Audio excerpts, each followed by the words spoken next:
in the beating heart of Electric Picnic Festival, which is like an eye of the storm, you know, because it's very quiet here, but all around us, tens of thousands of people hurrying to see their band they particularly want to see, whether it's a small local traditional band or harpist or Chapelle Roan or Kneecap.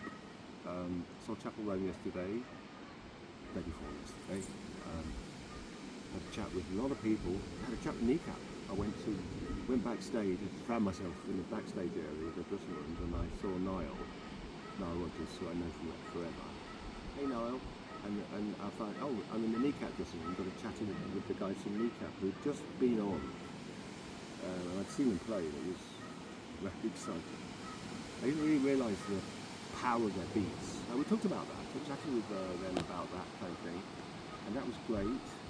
And Melvin, Benn, who's the mastermind of this entire festival, which honestly, the details, the visual details, beautifully curated.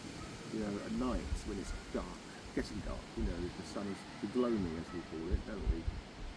You see all the lights more intensified, and it's a festival where everywhere you look, there's a little touch, a little visual loveliness, and he said, immense amount of hard work, obviously, weeks, months of prep, but a lovely festival, and very, very eclectic. And I saw the Saw Doctors, I didn't know them. And there's all these young Gen Z kids, you know, with their barely any clothes on, all excited, wide-eyed, running towards the stage. And I said, who's on? And they said, Saw Doctors. And it was like this beautiful traditional songs. I loved it. It's one of my favourite things to see, I think, the Saw Doctors. Got chatting with Pierre and Thomas from the band. That's the nice thing about being in a kind of place like this, because all the band are here, all the artists, so you get to chat. And typically at a festival, in the kind of artist area, it's very relaxed. It's ours, you know, it's the musician's own world. It's not record companies, it's not awards. You have to be on. So you find musicians of all stripes mingling, and, you know, the real personality characteristics of musicians. And pretty chatty and pretty convivial, and we fuse together. It's musical. It's a very collaborative game. So when you put a bunch of musicians all doing the thing they love to do the most, in a beautiful environment like this, very relaxed, no heavy security, it's just lovely. Doesn't matter if you're the smallest fish on the stage, in the 2-foot wide stage at the back of the festival, or you're the big, huge main stage. It's all the same. Everybody's guard is down, it's lovely. I mean, I got lucky really, because I came here and did a talk with Cerys, which I really enjoyed, with some poetry, with some...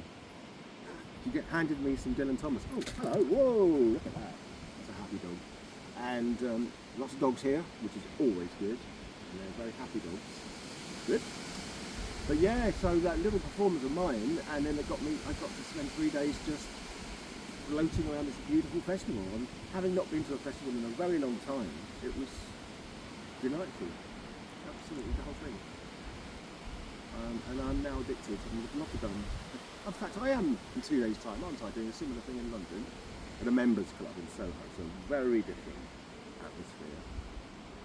And of course, there's a little tip-off. There's this new artist who's going to be performing in Notting Hill Gate on the last weekend, 26th. 26th and the Friday. 27th. And it's my tip to go and see this upstart record producer who at the age of 68 has decided he's now a 19-year-old teenager dying to get on. I actually found myself saying to Melvin, Benn, who runs this entire festival, I said, after we finished chatting, I said, oh, by the way, I'm like that 19-year-old saying, Mr. Benn, please put me on a stage next year. I felt that confident they'll be on something here next year. So I'm just full of inspiration, and Lockie has organised everything beautifully, and that's where I'm up to so far. We're going back. Who are we going to say, Lockie, today? The RTE Orchestra. Yeah, on the main stage. That's a tough one to do, orchestras on this kind of acoustic environment. I hope they pull it off. I'm sure they will. So that's the thing I'd like to most see. I could go on about Tullamore, where the first night here, where we took pubs. We went around the local town with Lockie, And we went to one pub and there were 7 people sitting around a chair with instruments playing the most unbelievably heart-rending songs. And to me, that's the real thing. I remember that from childhood. Well, I remember it from late teens when I lived around Irish pubs back in the 70s where it was like that. And there's people talking and there's music and it fuses together really, really well. Unlike when it's the sound system playing back music, which I never care for. I kind of want to be in the moment of the conversation. I mean, I do music for a living. I even get paid, don't I, for performance in a pub. You know, every venue, from a hairdressing salon to a laundrette to a oil rig to a prison, hospital, anywhere music plays, there's this license.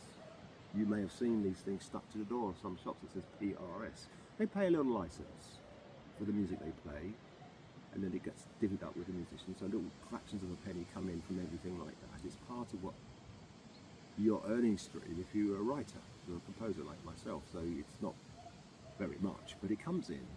So there am I with a vested interest in having music played. But if ever I'm in a restaurant or a place, it's like or a small party, it's like I'd rather have no music at all. So when somebody comes thrusts their phone saying, "You gotta hear this track, everybody's gotta hear this track, I'm obsessing with this track, so let's all hear it really loud," I'm like, we can find that track at any point on the phone, dial it up when we're in transit or something. But right now, I want to be in this moment of this conversation. I want to hear what people are saying and have that, which is precious. But in that pub, it was like you could have both with that kind of music because it's acoustic.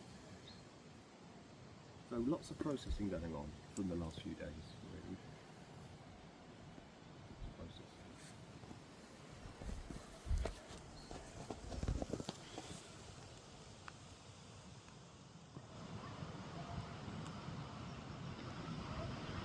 How was that, Lockie?